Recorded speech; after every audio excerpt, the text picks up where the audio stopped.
Assalamualaikum warahmatullahi wabarakatuh. A'udzu billahi minasyaitonir rajim. Bismillahirrahmanirrahim. Alhamdulillahi rabbil alamin. Wa bihi nasta'in wa la 'udwana illa 'alal zalimin. Asyhadu an la ilaha illallah وأشهد أن محمدا عبده ورسوله. قال رب اشرح لي صدري ويسر لي أمري واحلل عقدة من لساني يفقهوا قولي. اللهم أرنا الحق حقا وارزقنا اتباعه وأرنا الباطل باطلا وارزقنا اجتنابه. ربنا افتح بيننا وبين قومنا بالحق وأنت خير الفاتحين. قالوا سبحانك لا علم لنا إلا ما علمتنا إنك أنت العليم الحكيم. ولا حول ولا قوة إلا بالله العلي العظيم. ولا حول ولا قوة إلا بالله العلي العظيم. ولا حول ولا قوة إلا بالله العلي العظيم. أما بعد.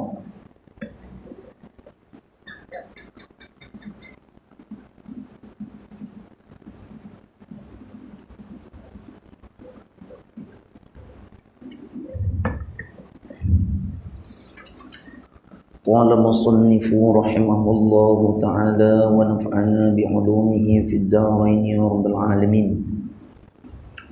Sambungan kitab Aqidah Ahlussunnah wal Jamaah, fasal yang ke-10, beriman kepada Allah Subhanahu wa taala. Kita sampai kepada halaman muka surat yang ke-99. Perenggan kedua itu, tuan-tuan, pengarang kitab menyatakan Allah Subhanahu wa taala yang menjadikan malam dan siang silih berganti terus menerus disebabkan edaran bumi sentiasa berputar dengan deras. Adanya siang dan adanya malam, ini adalah ketentuan dan kekuasaan Allah Subhanahu wa taala. Kenapa berlakunya siang dan malam? Beredarnya bumi dengan pantas dan laju sekali yang tidak dapat dirasakan oleh manusia kerana besarnya bumi yang berputar itu dengan laju dan pantas sehingga tidak terasa. Hebatnya kekuasaan Allah Subhanahu wa taala yang menciptakan bumi. Walaupun dia berputar dengan laju dan pantas, tetapi manusia dapat berjalan, dapat menguruskan kehidupan, dapat melaksanakan urusan segala-galanya dengan selamat dan sejahtera. Kerana diperintah, ditadbir muka bumi ini semuanya oleh Allah Subhanahu wa taala. Ini kesemuanya adalah sebagai bukti bahawa alam dan makhluk yang ada di buana ini di bawah urusan dan takbir Allah Ta'ala. Tidak ada siapa pun yang boleh mengatasi kuasa Allah Ta'ala. Setakat manusia, setakat makhluk nak mentadbir seluruh alam, nak menciptakan langit dan bumi, memang tidak ada kemampuan dan kekuatan langsung. Untuk manusia, makhluk yang lebih besar, untuk menciptakan siang dan malam, itu adalah terlalu jauh daripada kekuatan dan kemampuan mereka. Sesungguhnya Allah Subhanahu wa taala lah semata-mata yang mampu menciptakan dan mengadakan segala-galanya untuk keperluan, untuk memudahkan manusia dan semua makhluk yang diciptakan oleh Allah Ta'ala di atas muka bumi ini, yang wajib diiktikadkan dengan seyakin-yakinnya di dalam hati bahawa Allah Subhanahu wa Ta'ala yang Maha Esa berkuasa secara mutlak mengurus dan mentadbir alam dan makhluk-makhluk yang ada di alam ini. Orang-orang beriman, manusia sepatutnya dia kena beriman, dia kena yakin dalam hati yang mentadbir, yang mengurus ini adalah Tuhan sekalian alam, Tuhan yang Maha berkuasa, iaitu Allah Subhanahu wa Ta'ala. Tidak ada yang lain selain pada Allah Ta'ala yang mampu menguruskan, mentadbir alam dengan sebegini cantik, sebegini lancar, sebegini kemas. Daripada siang terus berlalu, pagi, subuh naik ke tengah hari, kemudian sebelah tengah hari turunnya petang, petang berganti dengan senja, senja masuk kepada waktu malam. Begitulah perjalanan peredaran masa selama 24 jam. Adanya sehari, adanya seminggu, adanya sebulan, adanya setahun. Itu semua adalah diatur, diselia, dipantau, diarah dan segala-galanya ditakbir, diurus dengan baik oleh Tuhan yang bernama Allah Ta'ala. Tidak ada Tuhan yang lain selain pada Allah Ta'ala yang boleh melaksanakan seperti itu. Itulah kekuasaan Allah Ta'ala yang sebesar-besarnya dan seagung-agungnya, yang wajib diimani, wajib diyakini dengan sepenuh-penuh keyakinan. Di sinilah letaknya keimanan wujudan Allah Subhanahu wa Ta'ala. Yang kedua daripada beriman dengan kewujudan Allah Ta'ala, mengiktikadkan dengan sepenuh-penuh keyakinan di dalam hati bahawa sesungguhnya Allah Subhanahu wa Ta'ala adalah berhak dipuji. Yang berhak dipuji hanyalah Allah Ta'ala. Yang lain kita tak puji pun tak apa, tak perlu dipuji. Yang paling penting, yang kena dipuji adalah Allah Subhanahu wa Ta'ala. Apakah puji-pujian? Kata-kata sanjungan, kata-kata membesarkan, kata-kata yang mengagungkan, hanyalah layak untuk Allah Subhanahu wa Ta'ala. Sebab itu Allah Ta'ala layak memuji dirinya, kerana Allah Ta'ala adalah Tuhan yang maha berkuasa dan maha sempurna, maha segala-galanya. Sedangkan yang lain pada Allah Ta'ala tidak layak untuk memuji diri mereka sendiri. Manusia kita tak boleh puji diri kita. Kita pun nak puji orang lain pun kena tengok macam mana keadaan. Tidak semudah-mudahnya untuk memuji dengan sembarangan. Tetapi puji-pujian yang paling layak, yang tidak pernah salah, yang paling sepatutnya, yang tidak pernah berkurangan adalah semata-mata kepada Allah Subhanahu wa Ta'ala. Dan dialah Allah Ta'ala Tuhan yang layak menerima pujian dari orang-orang yang beriman. Siapa yang layak puji Allah Ta'ala? Bukan semua orang akan puji Allah Ta'ala, tuan-tuan. Bukan semua yang akan puji Allah Ta'ala. Yang akan memuji Allah Ta'ala, yang layak memuji Allah Ta'ala, hanyalah orang-orang yang beriman. Orang-orang kafir, orang-orang yang musyrik, orang-orang yang munafik, mereka tidak akan memuji Allah Subhanahu wa Ta'ala. Bahkan mereka memuji makhluk. Ada yang memuji tumbuh-tumbuhan, ada yang memuji patung berhala, ada yang memuji berbagai-bagai makhluk selain pada Allah Ta'ala. Sedangkan pujian itu adalah tidak layak. Sebab itu puji-pujian yang dilakukan oleh orang beriman sebenarnya adalah yang paling betul kepada Allah Subhanahu wa Ta'ala. Firman Allah Subhanahu wa Ta'ala, A'udzu billahi minasyaitonir rajim. Alhamdulillahi rabbil alamin. Allah Ta'ala berfirman dalam surah Al-Fatihah ayat yang kedua, yang bermaksud segala puji-pujian tertentu bagi Allah Ta'ala. Apa yang kita nak puji tidak ada batasan, tidak ada halangan, tidak ada masalah. hanyalah sepatutnya kepada Allah Ta'ala. Pujilah Allah Ta'ala dengan sebaik-baiknya. Jangan puji yang lain. Manusia masalahnya dia suka puji benda lain. Dia tak nak puji Allah Ta'ala. Kalau puji pun terlalu sedikit kepada Allah Ta'ala. Memuji makhluk, memuji harta benda, memuji keduniaan, ini adalah perkara yang tidak sepatutnya dilakukan. Bagi orang-orang yang beriman, segala puji-pujian itu hanyalah ditujukan kepada Allah Ta'ala. Kenapa?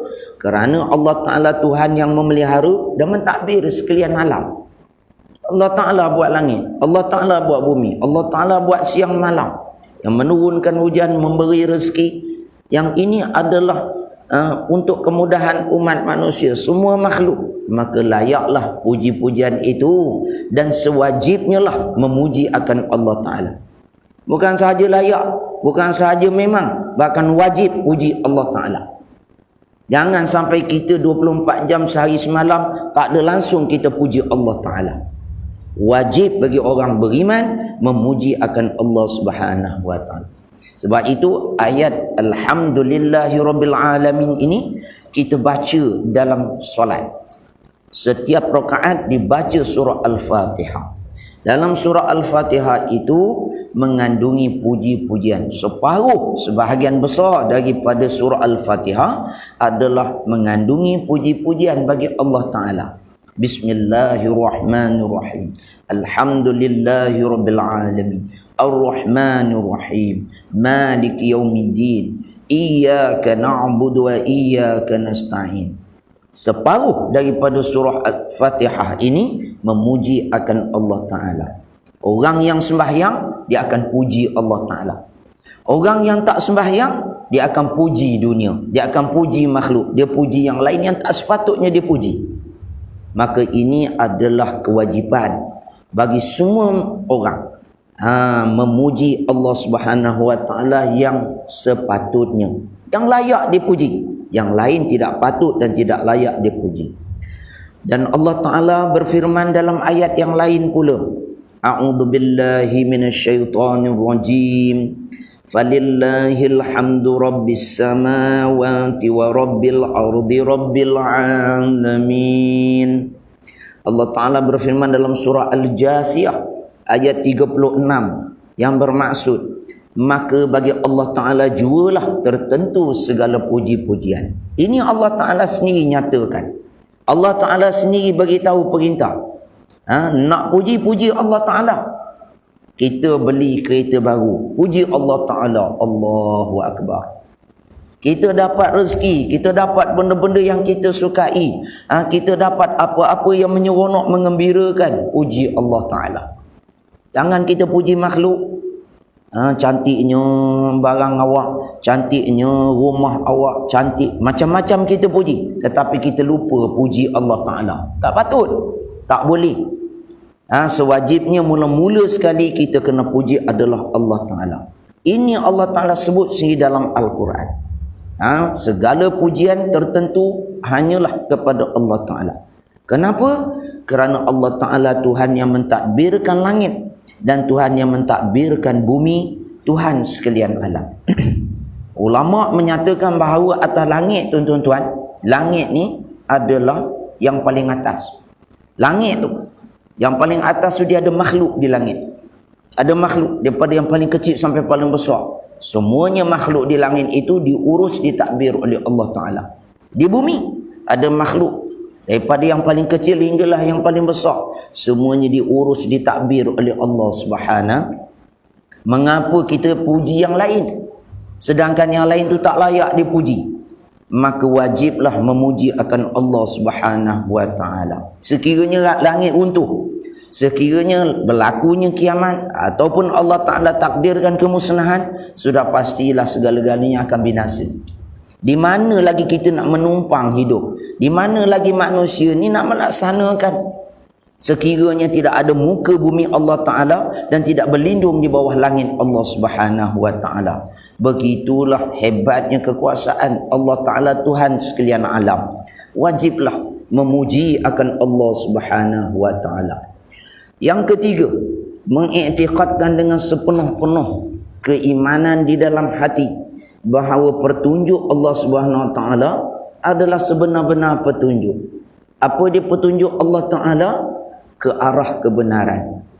Petunjuk Allah Taala ataupun disebut hidayah adalah yang membawa kepada kebenaran. Tidak akan salah. Hidayah milik Allah Subhanahu Wa Taala. Hidayah Allah Taala yang membawa kepada kebenaran. Yang lain daripada petunjuk Allah Ta'ala membawa kepada kesesatan, membawa kepada kejahilan, kesalahan. Sedangkan Allah Ta'ala lah sahaja yang sebenar-benarnya membawa kepada kebenaran, membawa kepada kebaikan, keselamatan yang diperlukan oleh semua makhluk, terutamanya makhluk manusia. Orang-orang yang beriman wajib menyerahkan diri kepada Allah Subhanahu Wa Ta'ala. Kalau menyerah diri kepada Allah akan dapat petunjuk Allah Ta'ala. Kalau manusia sombong, kalau manusia menentang, kufur, derhaka kepada Allah, maka tidak akan dapat petunjuk Allah Ta'ala. Sebab itu orang-orang yang layak mendapat petunjuk Allah adalah di kalangan orang-orang yang beriman, yang yakin kepada Allah Ta'ala, yang memuji Allah Ta'ala, yang taat akan segala perintah Allah Ta'ala dan meninggalkan semua larangan Allah Ta'ala. Layaklah mereka mendapat hidayah ataupun petunjuk Allah Subhanahu Wa Ta'ala dan menjunjung titah perintah Allah Ta'ala. Firman Allah Subhanahu Wa Ta'ala di dalam Al-Quran, A'udzu billahi minasyaitonir rajim. Qul inna hudallahi huwal huda wa umirna linuslima lirabbil alamin. Allah Ta'ala berfirman dalam surah Al-An'am ayat yang ke-71 yang bermaksud, katakanlah wahai Muhammad, sesungguhnya petunjuk Allah Ta'ala itulah sebenar-benar petunjuk. Qul inna hudallahi huwal huda. Dan dalam hadis, kalau kita baca kitab mustika hadis, fa inna asdaqal hadisi kitaballah wa khairul hadyu Muhammadin sallallahu alaihi wasallam. Sebenar-benar ucapan, sebenar-benar, tidak ada yang salah, tidak ada yang batil, hanyalah daripada Allah Subhanahu. Kitab Allah Ta'ala, kitab Al-Quran itu adalah sebenar-benar perkataan, sebenar-benar kitab. Semuanya benar dalam Al-Quran. Tidak ada salah, tidak ada yang tidak betul, tidak ada yang membawa kepada keburukan. Semuanya kebaikan. Fa inna hasdaqal hadisi kitabullah wa khairul hadyu Muhammadin sallallahu alaihi wasallam. Sebaik-baik petunjuk adalah petunjuk Nabi Muhammad sallallahu alaihi wasallam. Ikut sunnah Nabi, ikut ajaran Nabi, laksanakan amalan-amalan yang telah ditinggalkan oleh Rasulullah sallallahu alaihi wasallam. Inilah sebaik petunjuk. Inilah sebaik-baik kebaikan. Malangnya manusia tinggalkan Quran. Malangnya manusia tak ikut sunnah Nabi, tak beramal dengan ajaran Nabi sallallahu alaihi wasallam. Macam mana nak menemui kebenaran? Macam mana nak menemui keadilan, keselamatan, kebahagiaan bukan setakat di dunia. Bahkan Al-Quran dan hadis membawa manusia keselamatan, kebaikan dan kesejahteraan di dunia hinggalah ke hari akhirat. Allah Ta'ala sebut, beritahu manusia, wahai Muhammad, sampaikan pada manusia, sesungguhnya petunjuk Allah Ta'ala itulah sebenar-benar petunjuk. Ikut Al-Quran, ikut hadis Nabi. Semua yang ada dalam Al-Quran itu hendaklah dilaksanakan, ditegakkan, diperjuangkan dengan sesungguh-sungguhnya untuk mentaati perintah Allah Ta'ala. Dan kita diperintahkan supaya berserah diri kepada Tuhan yang memelihara dan mentadbirkan sekalian alam, iaitulah Allah Subhanahu Wa Ta'ala. Bila kita dah tahu Al-Quran itu adalah sebenar-benar petunjuk yang membawa kepada keselamatan dan kesejahteraan, maka hendaklah taat kepada Allah Subhanahu Wa Ta'ala. Serah diri kepada Allah Ta'ala, sepenuhnya taat perintah Allah Ta'ala dan meninggalkan segala yang dilarang oleh Allah Subhanahu Wa Ta'ala.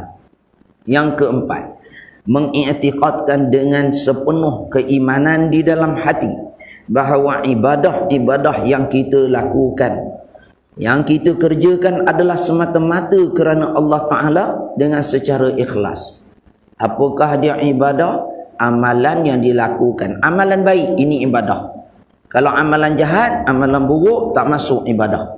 Semua amalan baik, daripada yang paling kecil sehinggalah yang paling besar, diniatkan kerana Allah Ta'ala. Mula dalam hati niat kerana Allah Ta'ala, dilaksanakan dengan amalan. Semata-mata ditujukan untuk mencari keredaan Allah Ta'ala. Itulah yang dinamakan ibadah yang ikhlas. Ibadah yang ikhlas. Kita buat kerana Allah Ta'ala. Kita buat niat semata-mata untuk mencari keredaan Allah Ta'ala. Kalau nak cari keredaan yang lain, tidak masuk ibadah, tidak jadi ikhlas. Niat buat benda baik tapi kerana nak orang puji. Buat benda baik tetapi nak keuntungan dunia, nak kepada benda-benda yang lain pada Allah Ta'ala, maka itu tak jadi ibadah dan tidak mencapai ikhlas yang diperintahkan oleh Allah Subhanahu wa Ta'ala. Ibadah hendaklah ikhlas. Ibadah adalah semata-mata ditujukan kepada Allah Subhanahu wa Ta'ala. Begitulah dunia hari ini, tuan-tuan. Kenapa kebaikan itu tidak mencapai matlamat? Kerana ramai manusia melaksanakan kebaikan tetapi tidak semata-mata sepenuhnya tidak ditujukan kepada Allah Ta'ala. Tidak sepenuh ikhlas. Ikhlas ini kata ulama sepenuh hati, jiwa dan raga ditujukan kepada Allah Subhanahu wa Ta'ala. Jadi itulah yang akan diberi pertolongan oleh Allah Ta'ala. Ibadah yang ikhlas, ibadah yang ditujukan kepada Allah Ta'ala akan diberi pertolongan, akan diberi kejayaan, akan dipermudahkan segala urusan daripada dunia sampailah akhirat. Selaku orang yang beriman kepada Allah Subhanahu wa Ta'ala. Jadi orang beriman, dia akan buat kerana Allah Ta'ala. Dia akan niat dengan ikhlas kepada Allah Subhanahu. Firman Allah Subhanahu wa Ta'ala, A'udzu billahi minasyaitonir rajim. Qul inna salati wa nusuki wa mahyaya wa mamati lillahi rabbil alamin. Allah Ta'ala berfirman dalam surah Al-An'am ayat yang ke-162 yang bermaksud wahai Muhammad sallallahu alaihi wasallam. Banyak dalam Quran Allah Ta'ala perintah kepada Nabi SAW. Sampaikanlah wahai Muhammad. Katakanlah wahai Muhammad. Wahai Muhammad. Qul, katakanlah wahai Muhammad. Kenapa Allah Ta'ala tujukan kepada Nabi Muhammad? Adakah Nabi Muhammad sahaja yang kena laksanakan ketaatan? Adakah Nabi Muhammad sahaja yang kena berjuang Islam? Adakah bila Allah Ta'ala panggil Nabi Muhammad sahaja, orang lain tak perlu, kita tak payah? Bukan. Walaupun ayat itu ditujukan, Allah Ta'ala panggil Nabi Muhammad sallallahu alaihi wasallam, ditujukan kepada Nabi Muhammad sallallahu alaihi wasallam, tetapi perintah itu al-ibratu bi umumil lafzi la bi khususis sabab. Bila Allah Ta'ala tujukan kepada Nabi Muhammad, pengajarannya, pelaksanaannya adalah kepada semua orang yang beriman kepada Allah Ta'ala, yang mengaku pengikut umat Nabi Muhammad SAW, wajib melaksanakan apa yang Allah Ta'ala perintah kepada Nabi Muhammad SAW. Begitulah kita yang cinta kepada Rasulullah SAW, yang mengaku beriman, kita pun kena ikut seruan Allah Ta'ala kepada Nabi Muhammad SAW. Apa Allah Ta'ala perintah pada Nabi dalam ayat ni? Sesungguhnya Allah Ta'ala suruh Nabi sebut, Nabi cakap, bagi tahu, sesungguhnya sembahyangku dan ibadahku. Qul inna salati. Dalam ayat ni Allah Ta'ala sebut solat dulu. Inna salati wa nusuki. Bermakna, ulama menyatakan bila Allah Ta'ala sebut solat dulu dan ibadatku, maka solat itu adalah ibadah yang paling besar. Solat ini menjadi kepala bagi segala amal kebaikan. Sekiranya orang-orang beriman meninggalkan solat fardu, maka terbatallah semua amalan kebaikan di yang lain. Tidak dikira, tidak diterima oleh Allah Ta'ala. Jangan tinggalkan solat fardu. Jangan main-main. Kerana solat fardu ini dia adalah kepala bagi amal ibadah. Kalau manusia ataupun makhluk lain, manusia ataupun haiwan, semuanya ada kepala. Manusia dia ada kepala, haiwan pun ada kepala. Bayangkan kalau sekiranya manusia itu hilang kepala, putus. Haiwan pun hilang kepala, putus. Adakah haiwan boleh berjalan tanpa kepala? Dia keluar daripada masuk kampung, tiba-tiba tak ada kepala, boleh berjalan. Itu tak mungkin. Begitulah disebutkan besarnya solat. Tidak mungkin adanya ibadah yang lain tanpa solat. Allah Ta'ala, ulama sepakat menyatakan Allah Ta'ala tidak akan terima amalan ibadat yang lain dengan meninggalkan solat fardu. Selesaikan solat fardu, sempurnakan solat fardu, kerana itu adalah kepala bagi ibadah. Kalau manusia tidak ada kepala akan mati, haiwan tidak ada kepala dia akan mati, binasa. Begitulah dengan ibadah yang lain sebanyak mana pun dia akan ditolak, dia akan tidak diterima oleh Allah Ta'ala kerana meninggalkan solat fardu yang paling besar. Betul Allah Ta'ala sebut, sesungguhnya sembahyangku dan ibadahku ini adalah semua amal kebaikan. Semua, daripada paling kecil sampailah yang paling besar, diniatkan semata-mata kerana mencari keredaan Allah Ta'ala, lillahi ta'ala, maka itu termasuk dalam ibadah. Kalau tak niat kepada Allah Ta'ala, maka dia jadi adat. Kita duduk, dah masuk masjid, kita dah masuk surau, kita dah dengar kuliah, tapi kita tak niat kerana Allah Ta'ala, maka dia jadi adat, dia jadi kebiasaan. Dia tidak menjadi ibadah. Jangan lupa niat untuk mencari keredaan Allah Ta'ala. Niat kerana Allah Ta'ala, maka itulah termasuk dalam ibadah. Dan ikhlas ditujukan kepada Allah Subhanahu. Sembahyangku dan ibadahku, hidupku dan matiku hanyalah untuk Allah. Ni Allah Ta'ala suruh Nabi cakap, Nabi beritahu, sembahyang, ibadat, termasuk seluruh kehidupan umum. Hidup ni umum, mula celik mata sampailah pejam mata, itu hidup. Sebab bila seseorang itu tidur, maka dia kira sebagai mati kecil. Orang yang tidur dikira dia mati kecil. Orang yang mati sungguh, dia dikebumikan, maka dikira kiamat, kiamat kecil. Maka Allah Ta'ala sebut seluruh kehidupan kita sehinggalah kematian kita nanti hanyalah semata-mata untuk Allah Subhanahu wa Ta'ala. Mencari keredaan Allah Ta'ala diniatkan dan ditujukan sepenuhnya kepada Allah Subhanahu wa Ta'ala. Ikhlas itu yang kita dah belajar dalam kitab Riyadhus Salihin, innamal a'malu binniyat. Itu hadis pertama. Masuk je hadis yang kedua, maka Nabi sebut innamal a'malu bil khawatim. Kaedah ulama sebut, maka sesungguhnya amalan itu dikira sehinggalah ke akhir hayat seseorang. Jadi waktu dalam ayat ini Allah Ta'ala perintah kepada Nabi supaya semua amalan kebaikan, semua kehidupan sehinggalah semua kematian adalah ditujukan semata-mata untuk Allah Ta'ala, Tuhan yang memelihara dan mentadbir sekalian alam. Begitulah tuan-tuan besarnya, pentingnya kita ini Allah membesarkan Allah Ta'ala.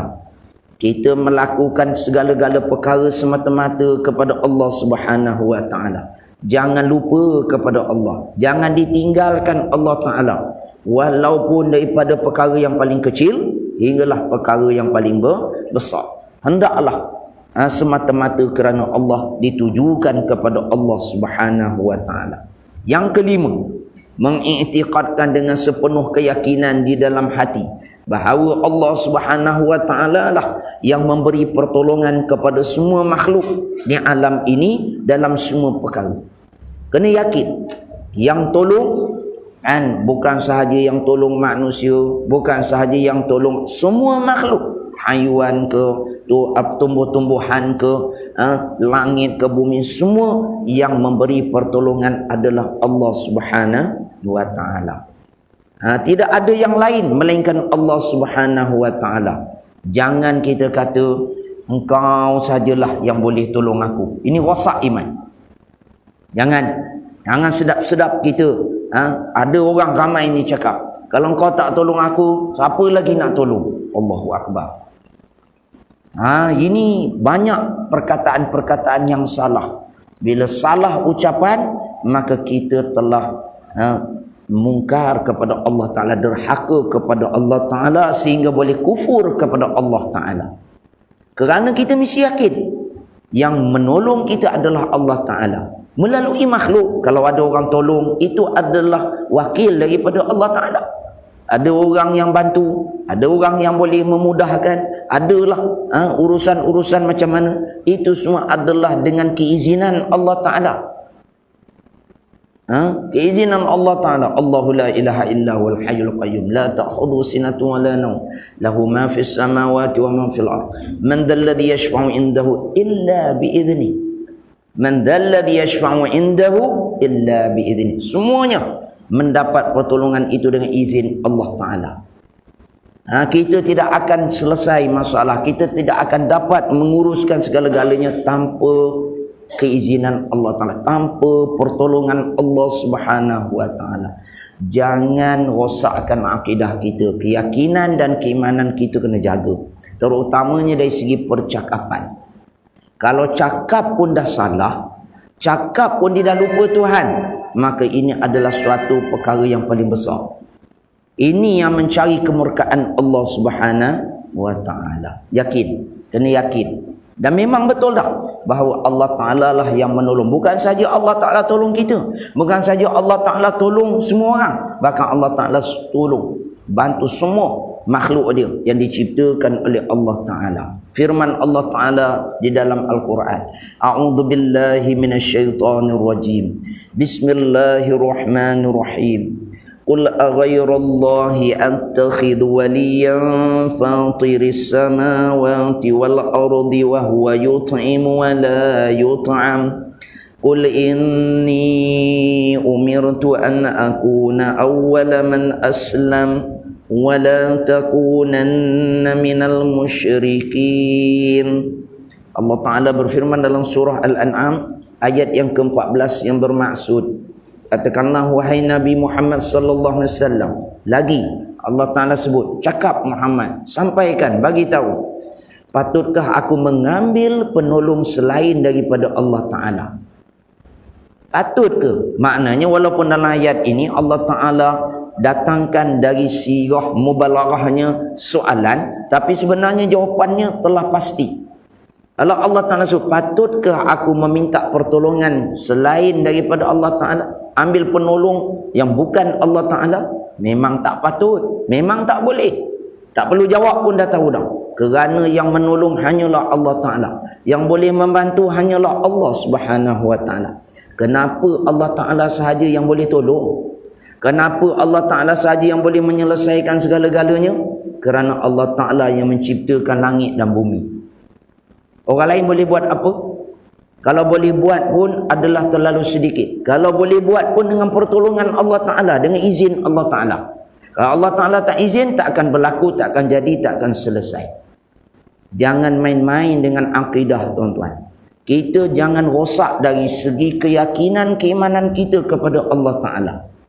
Dalam perkara yang telah disebut-sebutkan tadi, ramai di kalangan orang Islam yang rosak akidahnya, yang hilang kepercayaannya, meminta pertolongan, meminta doa macam-macam yang lain daripada Allah Subhanahu wa Ta'ala. Jaga. Kita mesti minta pertolongan kepada Allah. Kalau sekiranya ada pihak yang bantu, ada kerajaan tolong, ada pengarah, ada jabatan, ada mana-mana agensi sekalipun yang menolong, yang menyelesaikan, itu semua adalah dengan izin Allah Ta'ala dan diberi bantuan oleh Allah Subhanahu wa Ta'ala. Jangan kita lupa kepada Allah Ta'ala. Jangan diperkecilkan kekuasaan dan kekuatan Allah Ta'ala. Jangan lupa. Ramai orang yang lupa. Bila dia dapat senang, dia lupa Allah Ta'ala. Ini masalah akidah manusia. Bila dia susah, doa kepada Allah, cepat-cepat ingat kepada Allah, minta kepada Allah Ta'ala. Bila dapat kesenangan, bila dia dah dimudahkan urusan, lepas daripada kesusahan, lupa Allah Ta'ala. Ini masalah manusia. Dia puji orang tu, dia puji orang ni, macam-macam. Kenapa lupa kepada Allah? Sedangkan masa dia susah, dia minta kepada Allah. Masa susah, dia ingat kepada Allah. Sebenarnya yang menyenangkan dia, yang menyelesaikan dia, yang menolong dia sebenarnya adalah Allah Ta'ala. Tak mungkinlah Allah Ta'ala nak datang depan kita bagi duit pada kita. Tak mungkinlah Allah Ta'ala nak datang depan kita bagi apa yang kita perlukan. So Allah Ta'ala ni Tuhan. Pastilah Allah Ta'ala mewakilkan makhluknya, penolongnya, wakilnya kepada kita untuk memudahkan urusan kita. Kan kita ni manusia, kan? Maka layaklah kita ini Allah Ta'ala hantar, Allah Ta'ala wakilkan makhluk untuk memudahkan urusan kita. Ingatlah kita bahawa perkara yang paling besar yang perlu kita ingat, penolong kita adalah Allah Subhanahu wa Ta'ala. Tiada Allah Ta'ala, tanpa Allah Ta'ala maka tidak ada siapa pun yang boleh menolong dan membantu. Dan ia pula Allah Ta'ala yang memberi makan dan bukan ia yang diberi makan. Dahlah Allah Ta'ala buat langit, Allah Ta'ala buat bumi, semua makhluk Allah Ta'ala buat. Allah Ta'ala bagi makan lagi. Sehingga kan dikatakan ulat dalam batu pun rezeki dia dijamin oleh Allah Ta'ala. Kadang-kadang tuan-tuan kita beli buah-buahan, kita tengok luar cantik, elok semua. Tiba-tiba kita buka buah-buah, dalam buah tu tiba-tiba ada ulat. Ada makhluk lain yang kita bukan nak beli ulat pun. Kita nak beli buah, kita nak beli makanan, tiba-tiba dalam tu ada makhluk lain yang lebih dahulu makan daripada kita. Kenapa ada ulat? Kenapa ada makhluk lain? Sekarang kita bukan nak beli ulat. Kerana itu adalah makhluk Allah Ta'ala. Allah Ta'ala nak tunjuk besarnya Allah Ta'ala, berkuasanya Allah Ta'ala. Kan masa kita beli buah tu, kita tak nampak apa ruang mana ada lubang ulat tu boleh masuk. Siapa nak beli? Tuan haji, mak haji mana nak beli kalau kita nampak, kita tahu dah dalam tu ada ulat? Takkan beli punya buah tu. Tapi tengok luar, ini memang baik ni. Yang tuan jual pula kata, ini memang buah baik punya haji. Ini memang bagus punya. Macam-macam lah nama dia bagi. Kita Pak Haji, Mak Haji pun beli, kita pun beli. Kerana kita percaya memang buah ni memang dengan harga dia, dengan luarnya yang begitu cantik. Balik rumah kita buka, balik rumah kita kupas, tengok dalam ada ulat. Sepatutnya itulah yang wajib kita ingat pada Allah Ta'ala. Jangan lupa pada Allah Ta'ala. Allah Ta'ala nak bagi tahu bahawa rezeki ni bukan kita saja Allah Ta'ala bagi rezeki. Belum kita dapat rezeki, ulat tu dulu dah dapat rezeki. Belum lagi kita ni makan, duit kita keluar, makhluk lain Allah Ta'ala dah bagi. Berezeki bukan kita punya seorang, tuan-tuan. Rezeki ni semua Allah Ta'ala bagi. Sama ada bayar ke, sama ada tak bayar ke, sama ada kita suka ke, kita tak suka ke, itu semua adalah ketentuan Allah Subhanahu wa Ta'ala. Jangan pula kita menyumpah ulat. Ada orang dia marah, penat beli, dia kata binatang ni ada dalam ni. Memang binatang, tapi dia makhluk Allah. Allah Ta'ala yang cipta dia. Kita tak layak untuk menghina makhluk Allah. Walaupun kita tak suka, walaupun siapa kita, bukan kita yang berkuasa, bukan kita yang paling mulia. Allah Ta'ala yang berkuasa. Ramai orang lupa ni masalah Allah Ta'ala berkuasa. Allah Ta'ala bagi makan. Dan tidak ada siapa pun yang bagi Allah Ta'ala makan. Dan Allah Ta'ala tak perlu kepada makanan. Allah Ta'ala tak perlu nak makan. Allah Ta'ala tak perlu ada orang masakkan, orang beri hantar makanan, tak perlu. Tetapi yang lain daripada Allah Ta'ala itu perlu makanan. Dan apa yang kita makan itu hakikatnya adalah daripada Allah Subhanahu wa Ta'ala. Ya Allah tuan-tuan, kadang-kadang kita ni manusia, makanan dah basi, makanan dah busuk, dah beracun, tak boleh makan. Elok-elok je kita buang, ada makhluk lain makan. Binatang makan, ayam makan, ulat makan. Tak mati pun ayam tu. Elok pula hidup, gemuk lagi. Datang tuan dia pergi sembelih pula ayam tu. Makan nasi yang basi, makan yang dah beracun. Tidakkah kita memandang betapa besarnya pertolongan Allah Ta'ala? Kita makan yang elok, kita buang yang basi. Haiwan lain makan yang basi, makan yang dah tak elok. Kita pula pergi sembelih binatang tu, kita pergi makan dia elok-elok, sedap pula buat gulai. Betapa besarnya hikmah kekuasaan Allah Ta'ala. Kenapa manusia tak nampak? Kenapa manusia lupa? Dan kenapa ini masalah manusia yang tidak kenal kepada Allah Subhanahu wa Ta'ala.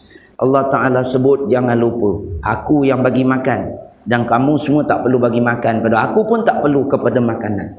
Allah Ta'ala bagi rezeki, Allah Ta'ala tak perlu kepada rezeki. Lagi banyak Allah Ta'ala bagi rezeki, lagi banyak Allah Ta'ala kurniakan kepada makhluk, tidak pernah kurang apa yang ada di sisi Allah Subhanahu wa Ta'ala. Manusia tolong jangan mengecil-ngecilkan Allah, jangan lupa Allah Ta'ala. Kesian ramai orang yang kufur, yang tidak beriman kepada Allah Ta'ala. Allah Ta'ala sebut, katakanlah wahai Muhammad, sesungguhnya aku diperintahkan supaya menjadi orang yang pertama sekali menyerah diri kepada Allah Ta'ala, yakni Islam. Aslim, taslim. Hadis Nabi sallallahu alaihi wasallam. Allah Ta'ala suruh Nabi sebut, beritahu pada orang, Allah Ta'ala perintah, sungguhnya Nabi lah orang yang pertama sendiri akan menyerahkan diri kepada Allah Ta'ala. Bermakna kalau Nabi menyerahkan diri kepada Allah, kita umat Nabi Muhammad sallallahu alaihi wasallam wajib menyerahkan diri kita kepada Allah Subhanahu wa Ta'ala. Jangan kita serah pada yang lain. Kita serah diri kita pada yang tu, kita serah pada yang sana, sedangkan kita serah pun kita tak dapat apa-apa. Dia pun tak boleh nak tolong apa. Jangan salah penyerahan diri kepada Allah Subhanahu wa Ta'ala. Sebab tu Nabi sebut aslim taslim, kamu serahkan diri sepenuhnya kepada Allah Ta'ala, kamu akan selamat di dunia hinggalah kepada hari akhirat. Marilah sama-sama tuan-tuan, kita bawa diri kita masing-masing untuk menjadi orang Islam yang menyerahkan diri sepenuhnya kepada Allah Ta'ala dalam kehidupan kita.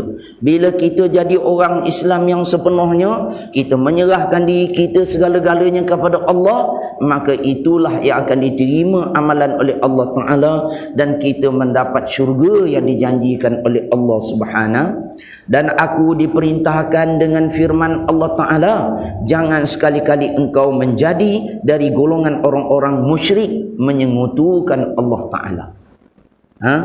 Kita kena menyerah diri kepada Allah Ta'ala. Di sana adanya penetapan Allah Ta'ala, adanya arahan daripada Allah Ta'ala, dan di sana adanya larangan. Arahan Allah Ta'ala, serahkan diri sepenuhnya kepada Allah Ta'ala. Larangan Allah Ta'ala, jangan melakukan sekutu kepada Allah Ta'ala, jangan syirik kepada Allah Subhanahu wa Ta'ala. Jadi kita kena ada dua ini tuan-tuan, tak boleh satu saja. Ada orang dia menyerah diri kepada Allah Ta'ala, dia serah, tapi dalam masa yang lain dia melakukan syirik kepada Allah Ta'ala. Ini Tuhan tak terima. Ingat, syirik walaupun paling kecil ini, maka ditolak amalan oleh Allah Ta'ala. Tidak diterima penyerahan. Islam tu tak betul.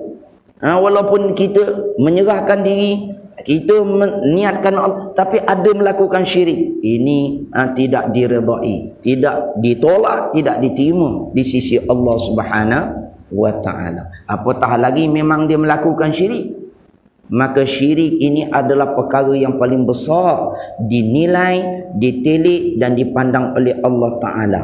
Sedangkan syirik ni kita dah belajar, ada syirik yang jali, ada syirik khafi, ada syirik terang, ada syirik tersembunyi. Tak kira, ulama kata tak kira terang ke tersembunyi, maka kena jaga. Jangan ada syirik yang terang, jangan ada syirik yang tersembunyi. Jangan ada syirik yang besar, jangan ada syirik yang kecil. Jangan ada syirik yang banyak, dan jangan ada syirik walaupun sedikit. Kerana syirik menyengutukan Allah Ta'ala ini ditolak. Tuhan tak terima. Innallaha la yaghfiru an yushraka bih wa yaghfiru ma duna dzalika liman yasha. Wa man yusyrik billah faqad dhalla dhalalan ba'ida. Sesungguhnya Allah Ta'ala boleh ampunkan dosa. Apa salah Tuhan boleh ampun. Apa jahat Tuhan boleh ampun. Yang Tuhan tak boleh ampun adalah syirik. Salah menyengutukan Allah Ta'ala. Syirik kepada Allah Ta'ala ni tidak ada keampunan. Tidak ada tolak ansur. Allah Ta'ala takkan bagi sedikit ruang pun bagi orang yang melakukan syirik ini untuk diterima di sisi Allah Ta'ala. Tolonglah kita tuan-tuan. Jangan sampai kita melakukan syirik menyengutukan Allah Subhanahu wa Ta'ala. Jangan ambil mudah dengan syirik ini. Inilah penyakit umat akhir zaman. Inilah penyakit manusia yang menyebabkan kita dimurkai oleh Allah Subhanahu wa Ta'ala. Seterusnya yang keenam, mengiktikadkan dengan sepenuh keyakinan di dalam hati bahawa setiap orang yang beriman hendaklah berdoa memohon sesuatu hajat hanya kepada Allah Subhanahu wa Ta'ala semata-mata. Apa dia doa? Minta daripada permintaan daripada yang bawah kepada yang atas. Permintaan daripada makhluk kepada Khalik, itu doa. Nak doa, nak minta hanyalah kepada Allah. Kalau kita mohon, kalau kita ada pada yang lain, itu bukan doa. Mungkin kita boleh bincang, mungkin kita boleh pakat, itu tidak termasuk doa. Ni kena beza. Apa dia doa, apa dia bukan doa. Apa dia minta tolong, apa dia bukan minta tolong. Kita dah belajar akidah ni tuan-tuan. Lepas ni kita kena faham. Sebenarnya dengan makhluk ni tak ada apa-apa. Sebab tu kalau kita belajar, yang menolong hanyalah Allah Ta'ala. Ada orang susah, kita wajib tolong. Dan sepatutnya tidak ada orang yang meminta-minta sesama manusia. Bila kita belajar akidah, kita yakin Allah Ta'ala tolong, orang susah kita akan tolong. Kerana orang yang menolong orang lain pasti akan ditolong oleh Allah Subhanahu wa Ta'ala. Bila kita belajar buat tauhid akidah, doa hanyalah kepada Allah Ta'ala, maka kita tidak akan doa. Kita tak akan minta kepada yang lain, semata-mata kita akan minta hanyalah kepada Allah Subhanahu. Ini perintah Allah Ta'ala. Ini perintah Allah Ta'ala. Bila kita belajar akidah tauhid ni tuan-tuan, benda besar. Benda yang tidak boleh dipermain-mainkan. Tidak kepada yang lain daripada Allah Ta'ala. Bermakna kita belajar ni, poin yang ke-6 ni, perkara ke-6 ni pengarang kitab sebut, tak boleh minta pada yang lain, tak boleh doa. Tak boleh doa kepada yang lain daripada Allah Ta'ala. Dan kepada Allah Ta'ala lah tempat orang-orang yang beriman berdoa, memohon supaya hajat mereka termakbul. Apa hajat? Apa keperluan? Apa masalah? Ada yang itulah, ada yang inilah, ada keperluan besar, ada masalah banyak, ada macam-macam. Semuanya doa minta kepada Allah Ta'ala. Malangnya manusia ni suka minta kepada sesama makhluk. Yang dia minta tu pun susah juga sama macam dia. Yang dia berharap tu juga adalah sama taraf. Bahkan kadang-kadang yang dia harapkan tu lebih susah pada dia. Kita minta daripada orang kaya. Orang kaya tu pun dia nak harta juga. Kita minta daripada orang yang sihat. Sebenarnya orang tu pun ada juga penyakit. Kita rasa dia sihat. Tidak ada yang tidak ada masalah, melainkan Allah Ta'ala sahaja yang selesai daripada masalah. Semua ada kelemahan. Semua makhluk ada masalah. Yang tidak ada masalah, tidak ada kelemahan hanyalah Allah Ta'ala. Doa kepada Allah, minta kepada Allah. Kenapa kita lupa kepada Allah Ta'ala? Bila kita belajar akidah tauhid ni tuan-tuan, maka kita faham sepenuh hati kita kena letak kepada Allah, bergantung kepada Allah, serah kepada Allah. Jangan bagi yang lain selain pada Allah Ta'ala. Itulah yang diperintahkan oleh Allah Subhanahu. Firman Allah Subhanahu wa Ta'ala, a'udzu billahi minasyaitonir rajim. Ud'u rabbakum tadarruan wa khufyah, innahu la yuhibbul mu'tadin. Allah Ta'ala berfirman dalam surah Al-A'raf ayat 55 yang bermaksud, berdoalah kamu semua hei manusia, doa minta kepada Allah Ta'ala, Tuhan kamu. Jangan minta kepada yang lain. Kesian tuan-tuan, ada minta doa pada berhala. Allahu Akbar. Dia yang cipta berhala, dia yang ukir patung, dia pergi doa minta. Dah kenapalah. Sedih tuan-tuan, malangnya. Kita wajib berdakwah kepada mereka, tuan-tuan. Kita wajib beritahu mereka tak betul, kenapalah yang patut kita doa minta kepada Allah. Ada Tuhan, ada tempat bergantung, tempat minta tolong. Kenapa minta pada makhluk? Kenapa berharap pada orang? Ada orang dia marah. Banyak kali dah saya mohon tetapi tak dapat. Kenapa ni? Dia tak puas hati. Dia marah, dia tak puas hati. Dia rasa duka cita sedih bila makhluk, bila orang, bila selain pada Allah. Memang kan kita dah belajar yang boleh menolong hanyalah Allah. Kenapa kita marah? Kenapa kita tak puas hati? Kenapa kita sedih pada makhluk? Sedangkan sepatutnya kita menyerahkan, kita mengharapkan dan meminta tolong kepada Allah Subhanahu wa taala semata-mata. Adakah kalau kita dah doa Allah Taala tak bagi kita boleh marah? Tak boleh. Tak boleh. Kita doa. Walaupun yang kita minta, ya Allah bagilah aku kaya. Allah Ta'ala tak bagi kaya. Sebenarnya walaupun Allah Ta'ala tak bagi kaya, Allah Ta'ala bagi lebih baik daripada kaya. Sebenarnya walaupun Allah Ta'ala tak bagi kita apa yang kita doa, Allah Ta'ala tahu apa yang paling penting yang kita perlukan. Doa kita tetap dimakbulkan oleh Allah Ta'ala. Cumanya kita tak tahu, makhluk manusia ni dia tak faham apa yang Allah Ta'ala bagi. Tuan-tuan, kita celik mata, Allah Ta'ala dah bagi kita nyawa. Allah Ta'ala bagi kita nafas. Allah Ta'ala bagi daripada benda kecil sampai besar. Kenapa lagi kita tak puas hati dengan Allah Ta'ala? Kenapa lagi kita nak marah dengan Allah Ta'ala? Kita nak sedih duka cita? Tak perlu. Wajiblah kita bersyukur kepada Allah. Wajiblah kita teruskan doa kepada Allah Ta'ala. Doa itu wajib, tuan-tuan. Wajib. Apa Allah Ta'ala nak bagi itu serah kepada Allah. Jangan kita soal. Jangan kita petikai. Jangan kita masalah-masalah. Tak perlu. Kerana Allah Ta'ala adalah Tuhan. Allah Ta'ala tahu segala-galanya. Allah Ta'ala maha besar. Jadi Allah Ta'ala perintahkan dalam ayat ini yang bermaksud berdoalah kepada Tuhan kamu Allah Ta'ala dengan merendah diri dan dengan suara yang perlahan-lahan. Jaga adab berdoa. Jangan kuat-kuat, jangan terjerit-jerit, jangan terpekik-pekik. Tak perlu. Kerana Allah Ta'ala ni adalah Tuhan yang maha mendengar. Allah Ta'ala ni adalah Tuhan yang maha dekat. Kita perlahan pun Allah Ta'ala dengar. Kita sebut dengan suara yang nyaring pun Allah Ta'ala tahu. Adab berdoa itu kena jaga. Kalau kita tak jaga adab, macam mana doa kita Allah Ta'ala nak terima? Dalam hadis disebut, ada seorang lelaki yang jauh dalam perjalanan. Kusut masai, rupa paras dia, baju dia berdebu. Kalau nak tunjuknya susahnya dia tu, kemudian dia berdoa. Maknanya doa dia ni dengan Allah Ta'ala memang sepatutnya tidak ada pendinding. Faham daripada hadis Nabi itu, lelaki yang berdoa ni dengan kusut masai, dia berjalan jauh, pakaian tak urun, memang kalau dia doa dia susah ni gamaknya, dia minta dengan Allah Ta'ala tu memang Allah Ta'ala bagi. Tetapi kenapa dia doa dia Allah Ta'ala tak makbul? Kenapa yang dia minta Allah Ta'ala tak bagi? Dalam hadis Nabi sebut macam mana Allah Ta'ala nak terima doa dia sedangkan makanannya adalah makanan yang haram, pakaiannya adalah pakaian yang haram, wa ghudhiya bil haram, semua yang ada pada tubuh badan dia itu benda haram. Kalau dah haram daripada ujung rambut sampai ujung kaki, doa macam mana pun tuan-tuan tak diterima oleh Allah Ta'ala. Ni kita takut kepada diri kita, tuan-tuan. Kita cek balik diri kita. Jangan kita tengok orang lain. Orang lain kita kata, kau ni makan haram ni, sebab tu doa. Sedapnya dia kata ke orang, Allahu Akbar. Jangan kita hukum orang. Tak perlu kita cek nilai orang. Kita cek diri kita. Kita nilai diri kita. Adakah kita ni melakukan benda yang haram? Sampai doa kita Tuhan susah nak terima. Sampaikan hijab kita terlalu jauh dengan Allah Ta'ala.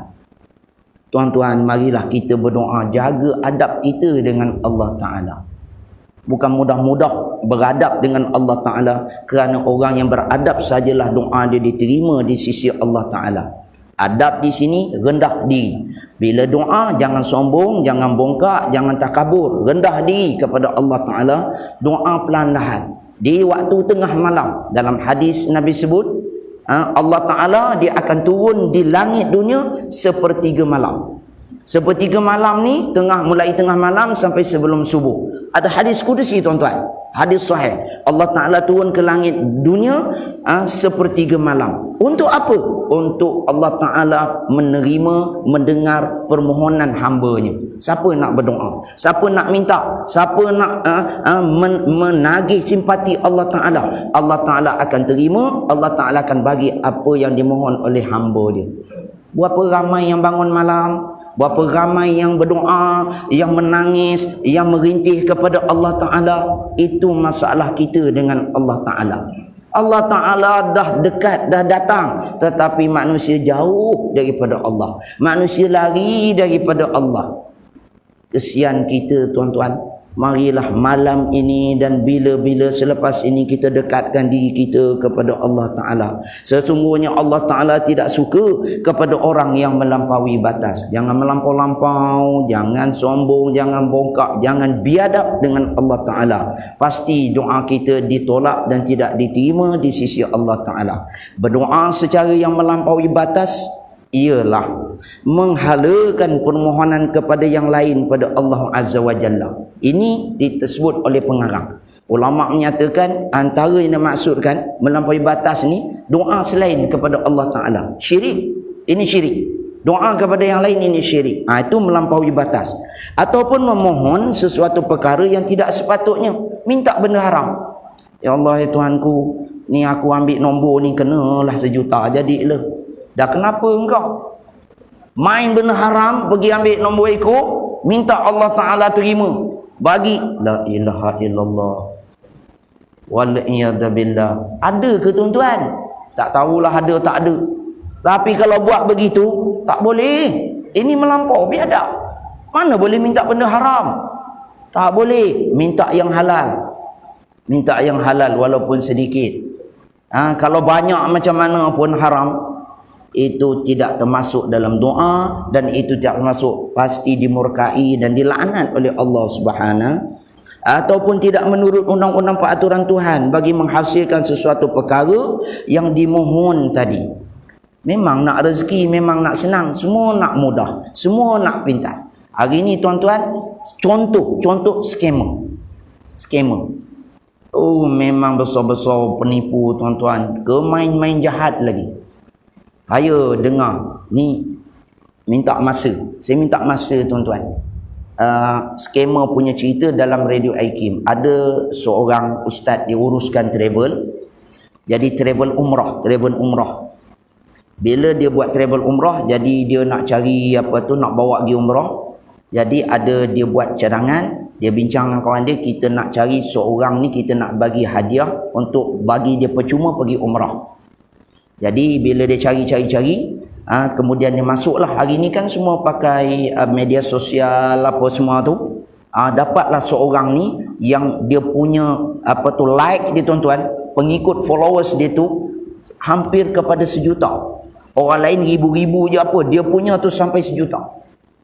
Yang ustaz tu cerita dalam Radio IKIM, yang dapat tu adalah seorang wanita duduk di Johor, Felda. Jadi ustaz tu pergilah, pergi nak rakam ni, nak bagi ni, nak jemput pergi umrah percuma. Bila pergi ke sana tuan-tuan, pergi Felda tu, dah nak rakam apa semua, memang tak bagi tahu apa. Sampai-sampai tu kira nak buat orang kata apalah kan, tergempar lah macam tu. Bagi surprise, siapa benda saya pun tak faham lah. Kan? Pergi gitu nak rakam. Tiba-tiba tuan rumah tu, akak tu, dia dia menangis. Dia jadi pelik, dia sedih. Ustaz tu kata, akak ni punya sebenarnya ada orang lain yang patutnya ustaz tu nak bagi. Ada kawan dia kenal, biasa kan kita bagi kawan-kawan kan, kita bagi yang kenal. Tapi nak bagi itu dia kata tak boleh, sebab akak ni punya, dia punya chatting, dia punya sampai juta. Ini memang tak boleh, memang rezeki dia lah, memang dia yang dapat. Pergilah. Jadi pelik tengok akak ni menangis, macam tak suka. Kenapa? Jadi bila ustaz tu tanya kenapa, apa masalah, dia kata, ustaz, dia kata baru ni kena scammer. Dia adalah guru bersara. Yang bersara ni tuan-tuan, orang kumpul duit tau. Pertama kalau perempuan, ni bukan nak kutuk ni kan. Dia guru bersara, memang dia punya tu, dia kata sekali scammer tu macam mana tak tahulah, dia kena tipu habis semua simpanan dia tuan-tuan. Habis duit wang simpan. Duit kan hari ni penting tuan-tuan. Apa-apa pun sakit nak duit, sihat pun nak duit juga. Hilang, habis semua skema. Jadi akak tu bila skema tu ambil hilang duit dia, baru dia terfikir agaknya mungkin sebab dia ni masa ada harta ada duit, dia tak teringat, tak tergerak hati nak pergi Mekah, nak pergi umrah, nak buat haji. Duit ada, kumpul banyak-banyak, tapi hati tak tergerak nak pergi rumah Allah. Jadi bila dah hilang semua tu, baru dia tergerak, baru dia merintih, dia berdoa, dia minta pada Allah, ya Allah, panggillah aku ke rumah Engkau, ya Allah. Panggillah aku ke tanah suci. Berharap sungguh dia tuan-tuan.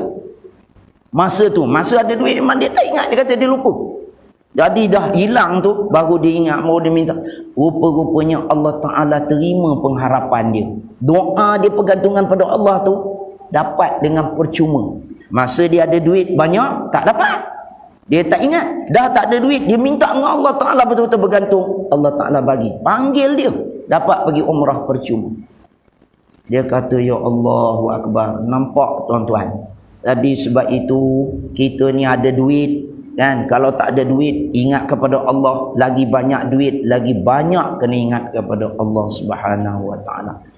Marilah sama-sama tuan-tuan, alam ni saya ajak tuan-tuan supaya kita berdoa, minta pada Allah Ta'ala memenangkan Islam, beri kemenangan kepada umat Islam. Terutama ni, maaf tuan-tuan sebut, ni tak lama lagi pilihan raya PRU ni. Jadi kita minta, kita doa, biarlah yang berkuasa nanti orang Islam, orang Melayu, ketuanan yang akan menegakkan agama Allah Subhanahu Wa Ta'ala. Ini wajib kita doa minta kepada Allah Ta'ala tuan-tuan. Kita tak nak sejarah yang tak baik, sejarah orang-orang kafir yang memusnahkan Islam, yang menyusahkan kita ni. Kita orang Melayu, kita susah, tanah air kita. Maka mintalah doa kepada Allah Ta'ala. Jangan lupa kepada Allah Ta'ala. Mudah-mudahan Allah Ta'ala permudahkan urusan kita, urusan pemimpin-pemimpin kita, orang-orang yang beriman dan bertakwa. Mudah-mudahan diberi pertolongan oleh Allah Subhanahu Wa Ta'ala. Sekadar itu tuan-tuan untuk malam ni. Sebelum saya tangguh, kalau ada apa tambahan saya. Yang pertama kait dengan permintaan kita. Kita kumpul kawan kita dengan jalan pangkat yang besar dan sebagainya lah. Kita sebenarnya dalam permintaan kita untuk kalau saya kalau apa kalau dengan pada kita yang kita nak tadi kita ingat perantara yang maha kuasa, kita masa-masa minta tentu lupa nama Allah pada lupa pada kita lalu dia kan yang kita supaya tujuan kita kami ini dia akan menerima permintaan kita. Yang kedua berkaitan dengan sunnah Nabi Muhammad SAW dan dapat jawapan urusan. Yang pertama, ada kawan kita, ada yang kahwin satu orang pun sunnah Nabi Muhammad SAW. Dia kata kenapa? Dia kata sini masa dia kahwin tadi kita tidak dulu, dia sudah dah mati jadi seorang dia. Kita ikut sunnah dia. Lepas tu yang kahwin lebih daripada 4 sebagainya. Lepas itu kerja lagi. Mana salah satu sunnah yang dikatakan ada sunnah kahwin 4.4 ni ataupun kahwin 1? Itu saya konfirm lah. Saya dalam ini akan tahu lah ada soalan itu pada kahwin kejualan atau jangan dengar soalan ini. Qala subhanaka la ilma lana illa ma 'allamtana innaka antal alimul hakim. Berkenaan dengan kita minta tolong, kita sebenarnya ialah tuan-tuan, pada bahasa kita tu kita minta tolong. Sebenarnya kita mengadu hal. Sebenarnya kita mengadu hal. Ada kawan, ada kerajaan. Permohonan-permohonan ni yang kita belajar malam ni dan masalah yang biasa kita berlaku, kita kena faham bukannya termasuk dalam doa. Tak masuk dalam tidak masuk dalam masalah doa, dan kita tak boleh samakan permohonan, permintaan, mengadu hal dengan makhluk ni seolah-olahnya sama macam kita berdoa kepada Allah. Itu suatu yang perlu kita perbetulkan. Itu kena jelas. Maknanya kita mengadu-mengadulah. Kita minta mohon-mohonlah. Dapat tak dapat tu sebenarnya itu tak ada kena mengena tu. Itu jadi ke tak jadi ke, apa selesai tak selesai itu sebenarnya kita serah kepada Allah. Itu dikatakan tadi, maknanya dalam kehidupan kita tu memang dia ada tata cara dia juga, dia ada SOP dia juga. Kalau kita doa aja, isi borang tidak, masuk online pun tidak, duduk aja doa dalam masjid ni sampai bila pun memang tak ada lah. Memang kena ada tata cara dia, kena ada dipanggil prosedur dia. Begitulah. Kita ngadu hal. Kita ikut.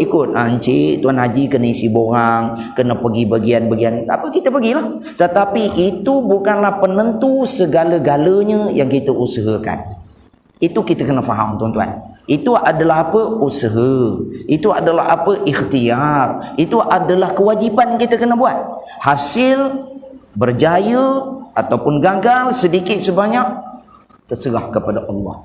Jadi tak jadi, itu yang kita kena betulkan. Maknanya kan orang tua-tua dah ajar dah, tok guru kita dah ajar.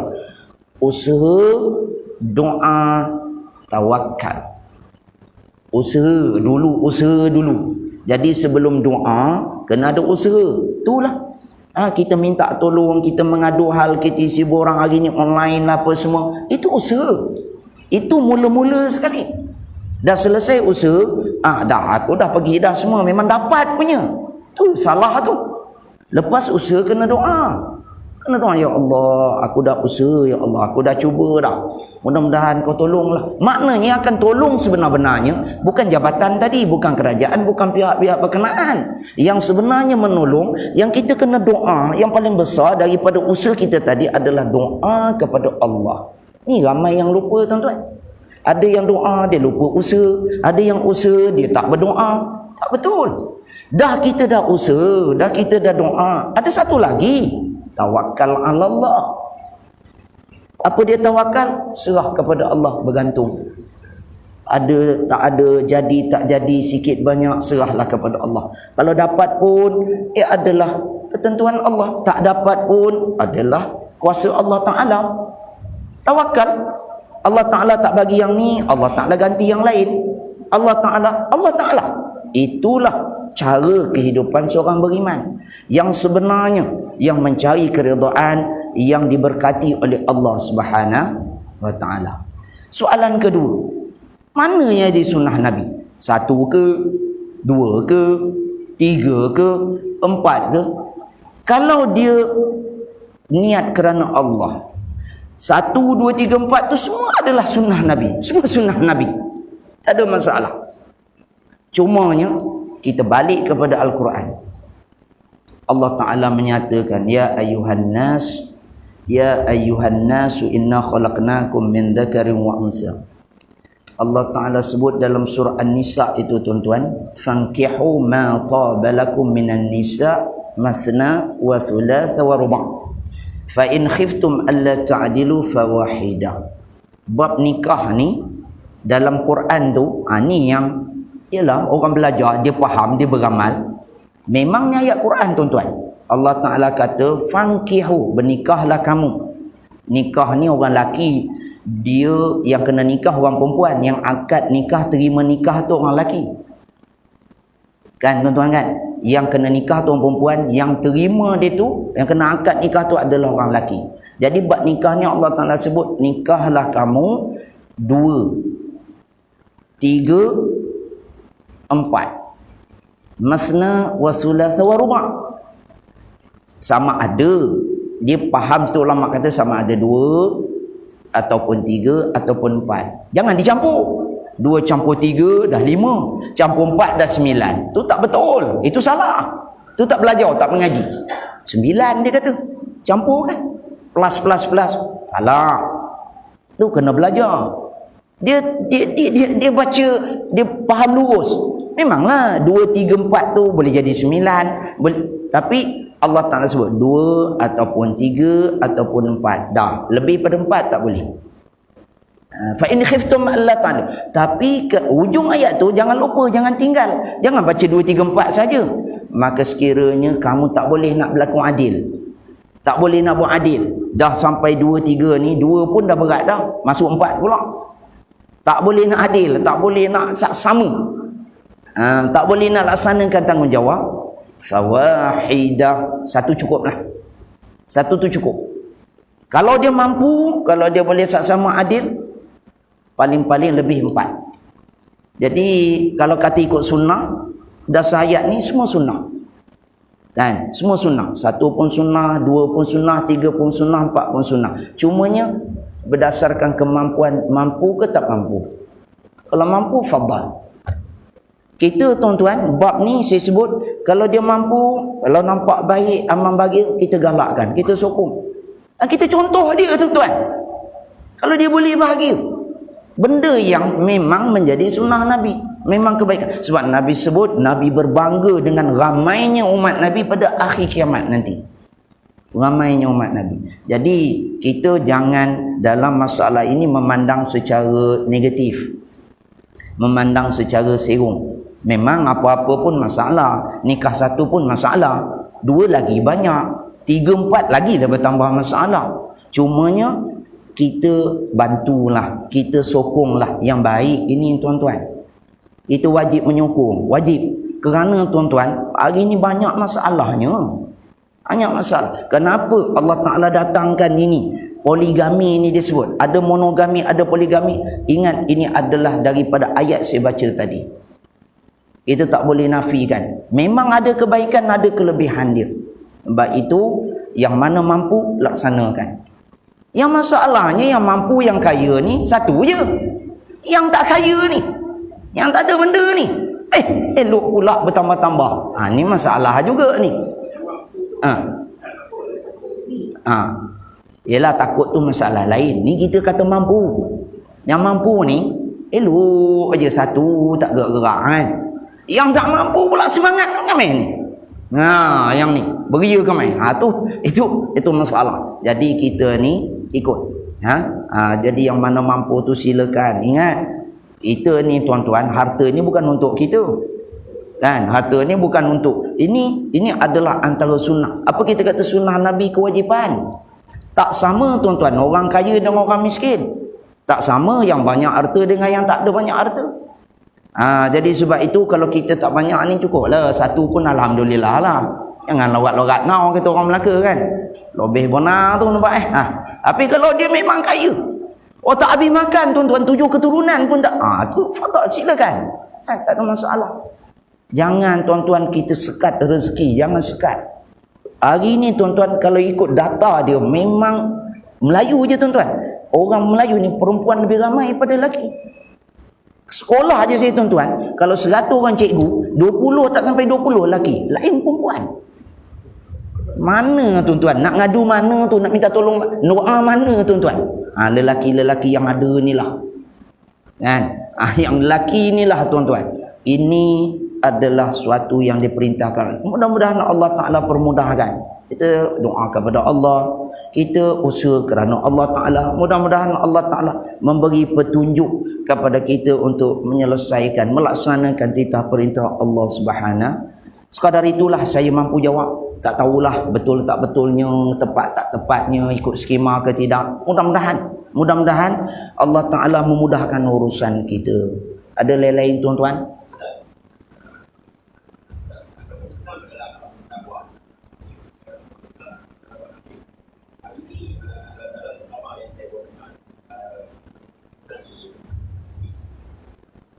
Salah satu sembahan kepada agama yang mana sekarang ni anak-anak berusaha berlaku. Kedua, memperlukan blog ni adalah salah satu yang diamal oleh Batak, iaitu Bible. Yang mana sekarang setelah disebabkan berpindah masa sebutkan banyak anak muda, banyak orang besar menggunakan Bible. Jadi bagaimana untuk mengatasi satu pendakwah dan jabatan yang kuno saja. Demokrasi. Dalam soal demokrasi kita, salah satu demokrasi adalah demokrasi yang telah dicatat oleh Yahudi. Jadi kita seperti ke arah Khalifah dan 60 tahun mereka, tapi tidak ada satu ajakan kepada kita Khalifah. Qalu subhanaka la ilma lana illa ma 'allamtana innaka antal alimul hakim. Dalam hadis Nabi sebut, faman tashabbaha biqaumin fahuwa minhum. Barang siapa yang menyerupai suatu kaum, maka dia adalah termasuk kaum tersebut.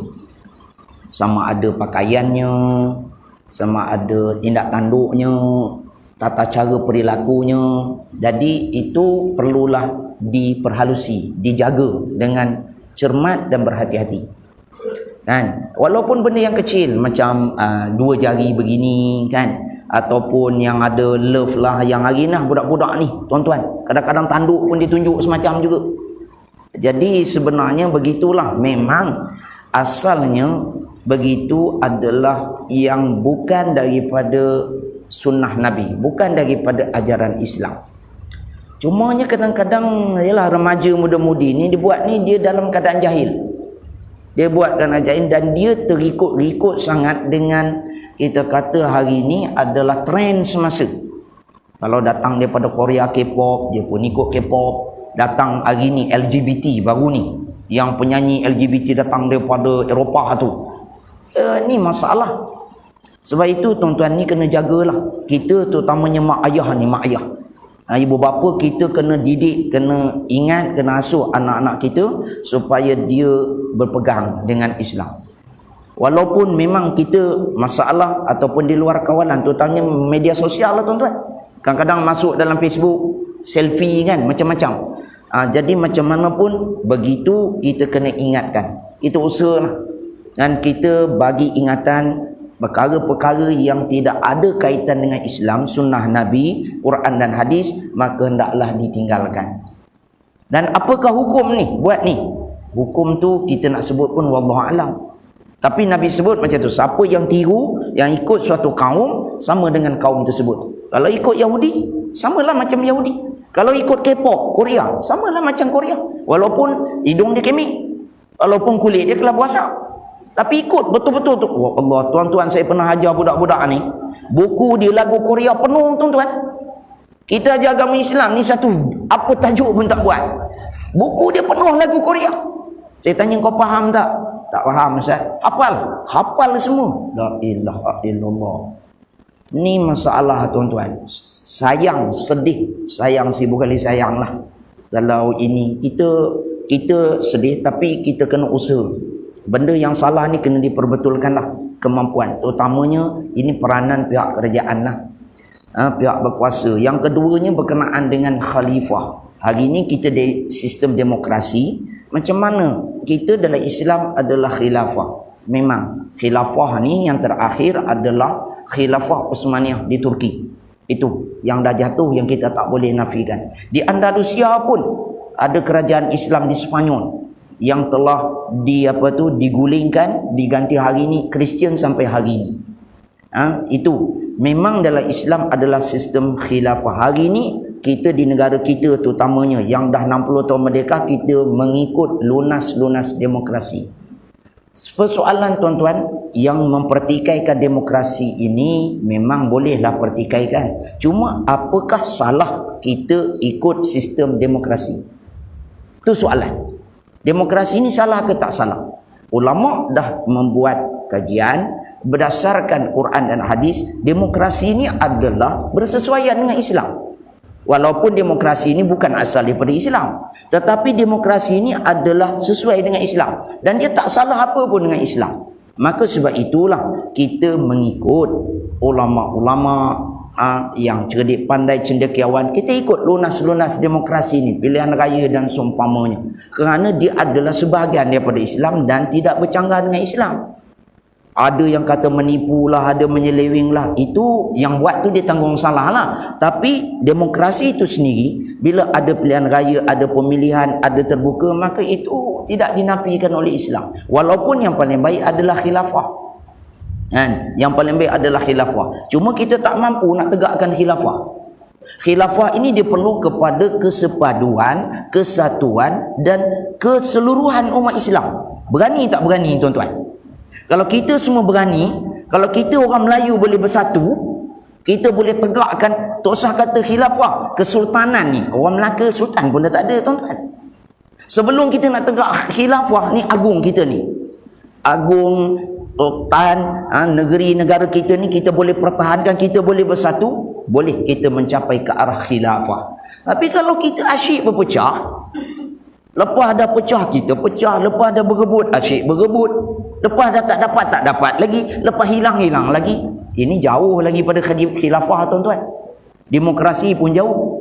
Demokrasi ni dia pilih-pilih itu nak pilih seorang. Faham tak? Demokrasi ni dia bagi kita pilih ni kita nak pilih seorang Perdana Menteri, kita nak pilih seorang wakil rakyat. Masalahnya kita nak pilih seorang yang kita ni penyakit orang Melayu ni berpecah. Ini masalah. Jadi sepatutnya dengan demokrasi ini kita boleh bersatu, kita boleh berpadu, kita boleh perkukuhkan kekuatan ummah, maka kita boleh tegakkan ketuanan Melayu Islam itu. Maka itulah cara ke arah untuk menegakkan khilafah. Apa pun kena bersatu. Saya tekankan, bila masalah pemerintahan, bila masalah orang Melayu, orang Islam wajib bersatu. Kalau selagi asyik berpecah, asyik bertelingkar, asyik berebut, benda satu berebut ramai-ramai, tak boleh. Kita kena pakat, kita kena usaha, kena terima, tolong menolong, bantu membantu, untuk kita mencapai ke arah khilafah. Jadi tuan-tuan begitulah. Mudah-mudahan jawapan saya tu kalau tak sepenuhnya dapatlah sedikit menjelaskan. Mudah-mudahan kita sebenarnya adalah perlu balik kepada Islam, balik kepada ajaran itu. Matlamat itu akan tercapai dengan kita melaksanakan tuntutan-tuntutan, perintah-perintah yang diperintahkan oleh Allah Ta'ala dalam Quran dan hadis Nabi Sallallahu Alaihi Wasallam. Ayuh kita bersatu, kita perteguh dan kita perkuatkan umat Islam orang Melayu. Mudah-mudahan tertegaklah nanti khilafah. Demokrasi ini adalah alat. Saya sebut, demokrasi adalah alat, bukan matlamat. Matlamat kita khilafah, tapi alat ini kita kena guna untuk kita capai matlamat menegakkan khilafah Islamiah. Mudah-mudahan Allah Ta'ala permudahkan urusan. Ada lagi tuan-tuan? Saya